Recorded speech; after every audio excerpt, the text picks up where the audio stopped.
Past ലൈഫിലെ കാര്യങ്ങളൊക്കെ നടന്നിട്ടുണ്ടായിരുന്ന ആ ഒരു പുഴയുടെയൊക്കെ അരികിലാണ് കൂൺ ഇപ്പോൾ നിൽക്കുന്നത് പോലും. മറ്റൊരു കോൺട്രാക്ട് ഒക്കെ തീരാറായതിന്റെ നോട്ടിഫിക്കേഷൻ കൂടി അവന് വരുന്നു. ഡോഹിയും കാറിലൊക്കെ കയറി കഴിയുമ്പോഴത്തേക്കും കാറിലാകട്ടെ ഒരു തോക്കിരിക്കുന്നത് അവൾ ശ്രദ്ധിക്കുകയാണ്. അങ്ങനെ ഇരിക്കെ അതിന്റെ അടുത്തായിട്ട് തന്നെ ഉണ്ടായിരുന്ന സുക്വിനും അവളെ ബോധം കെടുത്തുന്നു. പിന്നീട് അവൾ കണ്ണു തുറക്കുമ്പോഴത്തേക്കും കെട്ടിയിട്ട നിലയിലായിരുന്നു അവൾ ഉണ്ടായിരുന്നതും. സുക്മിനും അവന്റെ മുഖമൊക്കെ പകുതി പൊള്ളിച്ച രീതിയിലാണ് ഉള്ളത്. അവനാകട്ടെ രക്ഷപ്പെട്ടിട്ടുണ്ടായിരുന്നെങ്കിൽ പോലും ഗോൺ ഒന്ന് ശ്രമിക്കുകയാണെങ്കിൽ സുക്മിനെ കണ്ടെത്തുവാൻ സാധിക്കുമെന്ന കാര്യമൊക്കെ അവൻ അറിയാമായിരുന്നു. അതുകൊണ്ട് തന്നെ അവൾ സ്വന്തമായിട്ടായിരുന്നു ഗോണിന്റെ അടുത്തു നിന്നും രക്ഷപ്പെടുവാനായിട്ട് മുഖത്തിന്റെ പകുതിയൊക്കെ പൊള്ളിച്ചിട്ടുണ്ടായിരുന്നത്. പണവും റെപ്യൂട്ടേഷനും ഫാമിലിയും എല്ലാം തന്നെ നഷ്ടപ്പെട്ടിട്ടുണ്ടായിരുന്ന സുക്മിനും ഇപ്പോൾ ഗോവണിനെ ഡോഹിനെ ഒരുപോലെ കൊല്ലണമെന്നായിരുന്നു ആഗ്രഹം. ഗോവണിനെ ഇവിടെ വിളിച്ചു വരുത്തുവാനായിട്ടൊക്കെ ഡോഹിയുടെ അടുത്ത് സുക്മിൻ പറഞ്ഞു കഴിയുമ്പോഴത്തേക്കും അവളും ഞാൻ വിളിച്ചാലൊന്നും അവൻ വരികയില്ല, അവൻ എന്നെ ഉപേക്ഷിച്ച് പോയെന്നൊക്കെ പറയുകയാണ്.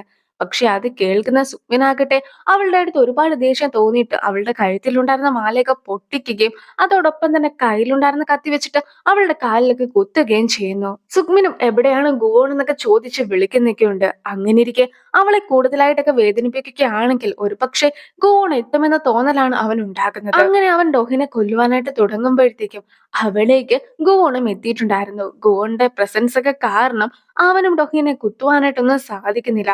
അവന്റെ കയ്യിൽ നിന്നും കത്തിയും താഴേക്ക് പോകുന്നു. എങ്കിൽ പോലും സുക്മിൻ വീണ്ടും ഡോഹിനെ കൊല്ലുവാനായിട്ട് ശ്രമിക്കുമ്പോഴത്തേക്കും സുക്മിനെ തന്നെ അവന്റെ പവേഴ്സ് ഒക്കെ വെച്ചുകൊണ്ട് ഗുവോണും വലിച്ചെറിയുന്നു. ബിൽഡിങ്ങിന്റെ കുറച്ച് അവശിഷ്ടമൊക്കെ സുക്മിന്റെ മേത്തേക്ക് വീഴുന്ന രീതിയിലൊക്കെ ഗുവോൺ ഇടുകയാണ്. ഗുവോണും ഇപ്പോൾ ഡോഹിനെ സുക്മിൻ ഉപദ്രവിച്ചതിന്റെ ദേഷ്യം എല്ലാം തന്നെ ഉണ്ടായിരുന്നു. ഡോഹിയും പരമാവധി ഗുവോണിനെ തടയുവാനായിട്ട് ശ്രമിക്കുന്നു. എനിക്കിപ്പോൾ ഒരു കുഴപ്പവുമില്ല, നീ അവനെ വെറുതെ വിടണമെന്നൊക്കെ പറഞ്ഞുകൊണ്ട് ഡോഹിയും കരഞ്ഞുകൊണ്ട് അവനെ ഹഗ് ചെയ്യുമ്പോഴത്തേക്കും അവനും സുഗ്മിനെ വെറുതെ വിടുവാനായിട്ട് തീരുമാനിക്കുന്നു. അവർ രണ്ടുപേരും പരസ്പരം ഒരുപാട് മിസ് ചെയ്യുന്നുണ്ടായിരുന്നു എന്നൊക്കെ പറഞ്ഞ് ഹഗ് ചെയ്ത് നിൽക്കുകയാണ്. അങ്ങനെ ഇരിക്കെ ഗുവോണിനെ ഷൂട്ട് ചെയ്യുവാനായിട്ട് ഒരു തോക്കുമായിട്ടൊക്കെ സുഗ്മിൻ എത്തുന്നു.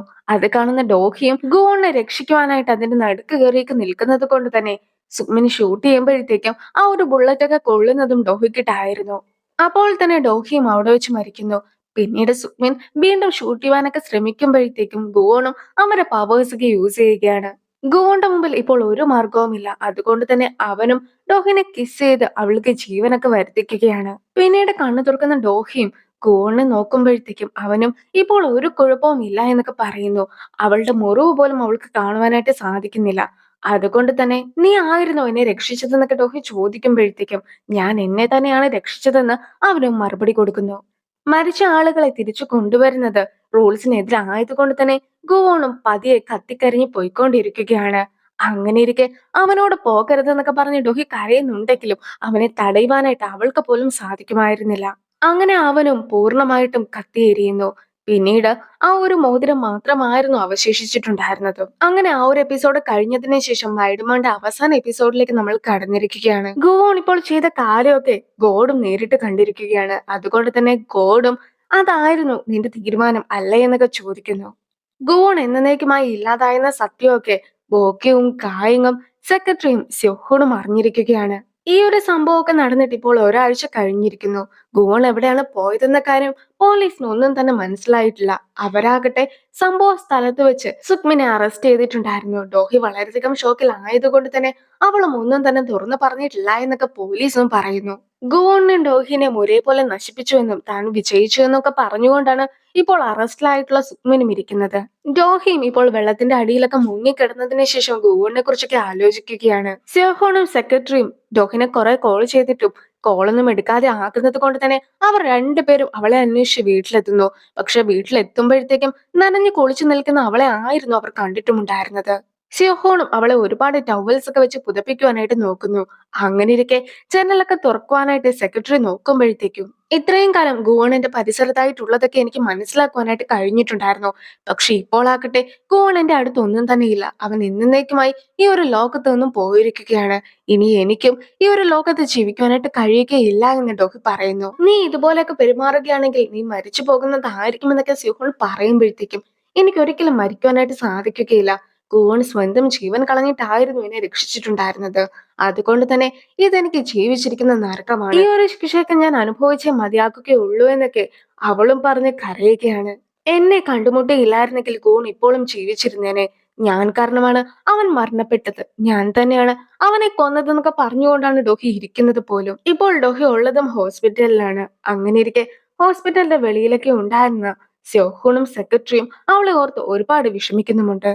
അന്നാകട്ടെ ക്രിസ്മസ് ദിനമായിരുന്നു. ഹോസ്പിറ്റലിൽ പോലും ക്രിസ്മസിന്റെ കരോളൊക്കെ നടക്കുകയാണ്.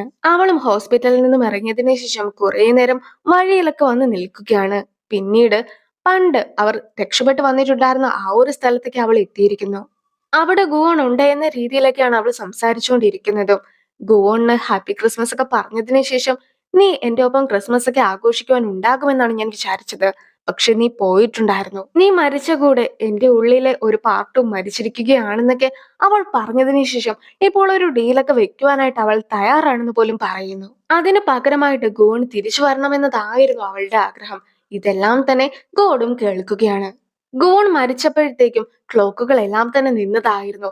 പക്ഷെ പെട്ടെന്ന് ക്ലോക്ക് ഒക്കെ ഓടുവാനായിട്ട് തുടങ്ങുന്നു. പണ്ടൊരിക്കൽ നടന്നിട്ടുണ്ടായിരുന്നത് പോലെ ഇപ്പോൾ വെള്ളത്തുള്ളികളെല്ലാം തന്നെ വളരെയധികം ഉയരത്തിലൊക്കെ പൊങ്ങി നിൽക്കുകയാണ്. അവളും ചെറുതായിട്ടൊന്ന് തിരിഞ്ഞു നോക്കുമ്പോഴത്തേക്കും അവളുടെ മുമ്പിലായിട്ട് ഗോൺ എത്തിയിരിക്കുന്നു. നമ്മൾ രണ്ടുപേരും ഇപ്പോൾ നരകത്തിലാണോ ഉള്ളത് എന്നായിരുന്നു ഡോഹി ആദ്യം ചോദിക്കുന്നത്.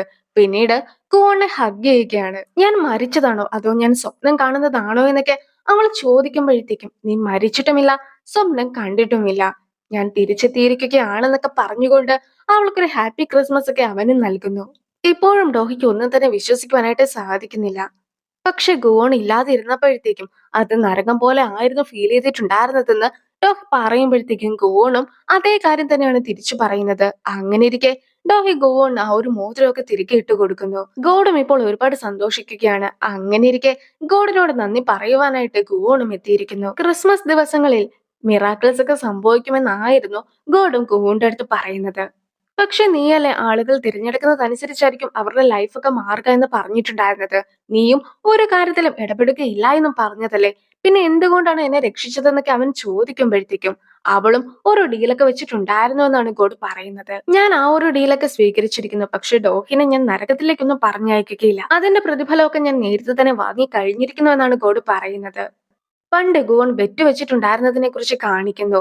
ഡോഹി മരിച്ചാൽ മാത്രമേ അവന് ടാറ്റു തിരിച്ചു കിട്ടുകയുള്ളൂ എന്നായിരുന്നല്ലോ ഗോഡ് പറഞ്ഞിട്ടുണ്ടായിരുന്നത്. പക്ഷെ അവന് ടാറ്റു തിരിച്ചു കിട്ടുകയും ഡോഹി ജീവിച്ചിരിക്കുകയും ചെയ്യുകയാണെങ്കിൽ ആ ഒരു ബെറ്റിൽ ഗുവൺ ജയിക്കുമെന്നായിരുന്നു പറഞ്ഞതും.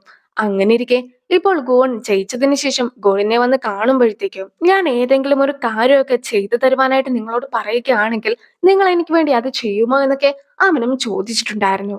എന്തായാലും ഇത്തവണ അവന്റെ സഹായം വേണ്ടപ്പോഴത്തേക്കും ഗോഡും അവനെ സഹായിച്ചു എന്നാണ് പറയുന്നത്.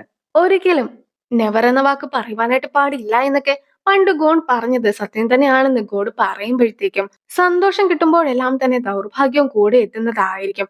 എന്നാൽ മാത്രമേ സന്തോഷത്തിനും ആ ഒരു വിലയൊക്കെ ഉണ്ടാക്കുകയുള്ളൂ എന്ന് ഗോഡ് പറഞ്ഞതും സത്യമാണെന്നൊക്കെ ഗോണും സമ്മതിച്ചു കൊടുക്കുന്നുണ്ട്. നിനക്ക് പുതിയൊരാളേക്ക് ആവശ്യമുണ്ടോ എന്നൊക്കെ ഗോണും ഗോഡിന്റെ അടുത്ത് ചോദിക്കുന്നുണ്ടെങ്കിൽ പോലും ഡെവിൾ എന്ന ആ ഒരു സ്ഥാനത്തിരിക്കുവാൻ നിന്നെക്കാളും യോഗ്യനായിട്ടുള്ള മറ്റൊരാളും ഇല്ലെന്ന് പറഞ്ഞ് അവന് ഡെവിളുടെ സ്ഥാനമൊക്കെ ഗോഡ് വീണ്ടും കൊടുക്കുന്നു. അങ്ങനെ ഇരിക്കെ ബോക്യുവും ഗായങ്ങും ഇപ്പോൾ അവൻ തിരിച്ചു വന്നതൊക്കെ അറിഞ്ഞിരിക്കുകയാണ്. അവർ രണ്ടുപേരും സന്തോഷത്തോടു കൂടി തന്നെ ഗോണിനെ ഹഗ് ചെയ്യുന്നു. ക്രിസ്മസ് ഒക്കെ അവസാനിച്ചെങ്കിൽ പോലും ഇപ്പോൾ ഗോണും ഡോഹിയും കൂടി ചേർന്നിട്ട് ക്രിസ്മസ് ട്രീ ഒക്കെ അലങ്കരിക്കുകയാണ്. ക്രിസ്മസ് ആളുകളിലേക്ക് എക്സൈറ്റ്മെന്റ് ഒക്കെ നൽകുമെന്നായിരുന്നല്ലോ ഡോഹി പറഞ്ഞിട്ടുണ്ടായിരുന്നത്. അങ്ങനെ ഇരിക്കെ എന്റെ ക്രിസ്മസ് നീയാണെന്നൊക്കെ ഡോഹിനെ കുറിച്ച് ഗോണും പറയുന്നു. അങ്ങനെ അവർ രണ്ടുപേരും സന്തോഷമായിട്ട് നിൽക്കുമ്പോഴത്തേക്കും എന്റെ അച്ഛൻ നിന്റെ അടുത്ത് നടത്തിയ ഡീൽ എന്താണെന്ന് എനിക്ക് അറിയണമെന്നൊക്കെ ഡോഹി പറയുകയാണ്. അങ്ങനെ ഗോണും ആ ഒരു സത്യമൊക്കെ തുറന്നു പറയുന്നു. വലിയൊരു മഴയൊക്കെ ഉണ്ടായിരുന്ന സമയത്ത് അമ്മേനെയുമായിട്ട് ഹോസ്പിറ്റലിലൊക്കെ പോകുവാനായിട്ട് ഒരു ആംബുലൻസിലൊക്കെ ആയിരുന്നു അച്ഛൻ ഉണ്ടായിരുന്നത്. പക്ഷെ ആ ഒരു ആംബുലൻസ് ഒക്കെ ആക്സിഡന്റിൽ ആയിട്ടുണ്ടായിരുന്നു. ഗർഭിണിയായിട്ടുണ്ടായിരുന്ന അമ്മനെ എങ്ങനെയൊക്കെയോ അച്ഛനും പിടിച്ചോണ്ടൊക്കെ ഹോസ്പിറ്റലിലേക്ക് കൊണ്ടുപോകുന്നു. പക്ഷെ ഹോസ്പിറ്റലിലെത്തി കഴിയുമ്പോഴത്തേക്കും അവിടുത്തെ ബെഡ് എല്ലാം തന്നെ ഫിൽ ആയതുകൊണ്ട് ഇനി ആരെയും സ്വീകരിക്കാനായിട്ട് സാധിക്കുകയില്ല എന്നായിരുന്നു ഡോക്ടർ പോലും പറഞ്ഞിട്ടുണ്ടായിരുന്നത്. അങ്ങനെ ഇരിക്കെ അച്ഛൻ വീണ്ടും അമ്മേനെയുമായിട്ട് മറ്റൊരു ഹോസ്പിറ്റലിലേക്കൊക്കെ പോകാനായിട്ട് നോക്കുമ്പോഴത്തേക്കും അച്ഛന്റെ കാലൊക്കെ ഒന്ന് തെറ്റുകയും അമ്മ നിലത്ത് വീണ് കരയുകയും ചെയ്യുകയാണ്. അമ്മയുടെ ശരീരത്തിൽ നിന്നും ഒരുപാട് ബ്ലഡും പോകുന്നുണ്ടായിരുന്നു.